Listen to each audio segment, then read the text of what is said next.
area. Where I worked used to be the runway of an old airport that predated World War II, built in the 30s. By the 60s, it was decommissioned as another airport was built on an adjacent island. The land sat mostly empty until it was converted to a business park. I heard stories of how the airport was used during Japanese occupation in World War II. Parts of the airport grounds were used as mass graves where they could dump bodies of casualties of wars. Fast forward to today, and numerous buildings have sprawled up. New spooky and alarming tales would surface with each new building built. At one point, they even found World War II vintage bombs while excavating the foundation. They had to evacuate nearby offices while they extracted them, despite being relatively new buildings. People report sightings of little kids running in hallways late at night. Apparitions showing up in sleeping rooms, frightening graveyard shift employees napping during their break, and phantom touches on workers in their cubicles in an almost empty office. Our office is on the ground floor of one of the first buildings built in the area. Naturally, our office too has the usual incidents. One of my milder office encounters happened in our office common room. During the day, this room is used for meetings and seminars.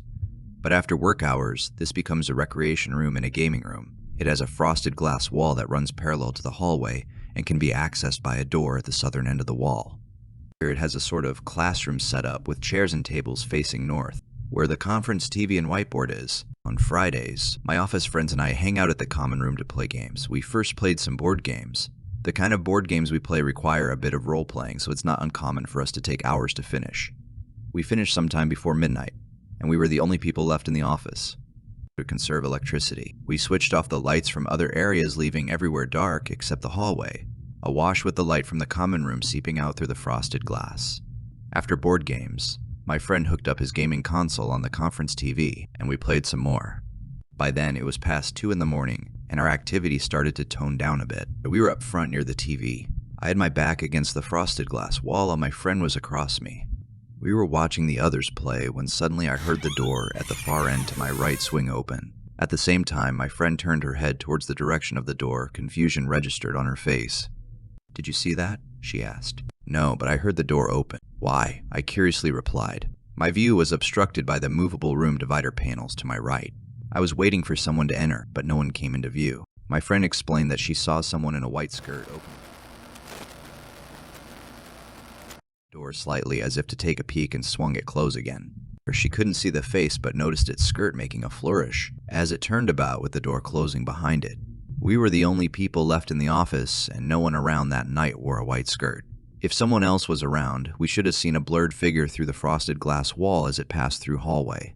The others in the room must have picked up on our exchange, and everyone fell silent as if regarding a change in the ambient mood. We all decided to call it a night and hurriedly packed up our things and left the office.